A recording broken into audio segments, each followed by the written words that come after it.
څلور لنډ تازه او زبردست خبرونه. سلامونه لیدونکو، دا څلور زبردست خبرونه کولی شئ په دې ویډیو کې وګورئ. لومړی خبر: ولسمشر غني له ملګرو ملتونو د تاوتریخوالي کمولو برخه کې جدي مرسته غوښتې ده.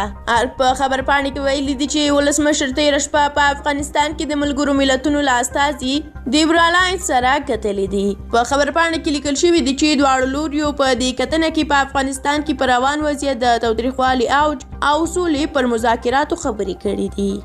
دوهم خبر: نن سهار د کابل 15مې حوزې په 65 فامیلیو سیمه کې د مقناطیسي ماین چاودنه شوې ده. د پیښې شاهدانو په وینا په چاودنه کې 2 تنه ټپیان شوي دي او دا ځل امرالله صالح ورته جدي خبرداری ورکړې.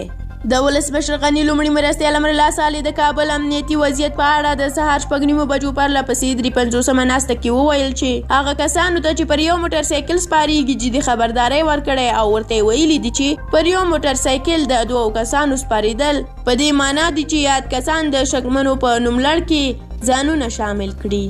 او اخیری خبر هم دا چې په ختیځ کونړ کې د ملي دسترخوان برنامې له مخې د رنګ ولسوالۍ 48 کورنیو سره د 4,000 افغانیو په ارزښت د خوراکي توکو مرسته وشوه. له تاسو مننه ډیره زیاته چې دا ویډیو مو تر اخره ولیدله. که مو دا ویډیو خوښه شوې وي نو لایک یې کړئ.